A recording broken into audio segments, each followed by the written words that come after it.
দর্শক, sign news নেটওয়ার্কে আপনাদের সকলকে স্বাগতম। সাথে আছি আমি আরিফুল ইসলাম।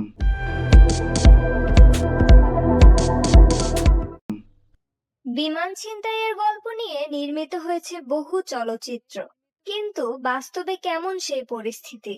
শ্বাসরুদ্ধকর তেমনই এক ঘটনার মুখোমুখি হলো মেক্সিকো সীমান্ত ঘেঁষা দেশ বেলিজের একটি বিমানের যাত্রীরা। মধ্য আমেরিকার দেশ বেলিজ প্রাকৃতিক সৌন্দর্য আর পর্যটনের জন্য পরিচিত। এখানকার ছোট এক শহর কোরোজাল থেকে জনপ্রিয় পর্যটন কেন্দ্র সান পেদ্রোর পথে উঠছিল ট্রপিক এয়ারের একটি অভ্যন্তরীণ ফ্লাইট। 14 যাত্রী আর 2 জন ক্রু নিয়ে বিমানটি যখন মাঝ আকাশে, তখনই হানা দেয় এক ছিনতাইকারী। অস্ত্রের মুখে বিমানের নিয়ন্ত্রণ নেয় সে। যাত্রীরা যখন ভয়ে বিপর্যস্ত, ঠিক সেই মুহূর্তে 2 যাত্রী ও এক পাইলটকে ছুরির আঘাতে জখম করে বসে হাইজ্যাকার। এ সময় অবিশ্বাস্য সাহসিকতায় সঙ্গে থাকা বৈধ পিস্তল দিয়ে ছিনতাইকারীকে গুলি করেন আহত এক যাত্রী। প্রাণ যায় ছিনতাইকারীর। ছিনতাইয়ের সময় প্রায় 2 ঘন্টা ধরে আকাশে এলোমেলোভাবে ঘুরতে থাকে বিমানটি।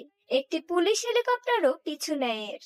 অবশেষে উপকূলীয় শহর লেডিভিলের একটি বিমানবন্দরে অবতরণ করে উড়োযানটি। আহতদের দ্রুত নিয়ে যাওয়া হয় হাসপাতালে। ছিনতাইকারীকে ঘিরে বেশ কিছু তথ্য জানিয়েছে বেলিজ পুলিশ।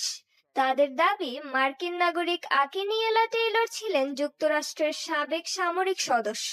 বিমান হাইজ্যাকের পর তিনি অসংলগ্ন ও বিভ্রান্তিকর আচরণ করছিলেন। কখনো অবতরণ চাইছিলেন, কখনো আবার যুক্তরাষ্ট্রে যাওয়ার বায়না করেন।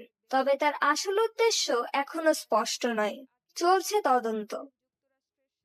এমন গুরুত্বপূর্ণ খবর পেতে আমাদের চ্যানেলটি সাবস্ক্রাইব করুন এবং বেল আইকনটি অ্যাক্টিভ করুন। আজকের মতো এখানেই শেষ করছি। ভালো থাকুন, সুস্থ থাকুন। আল্লাহ হাফেজ।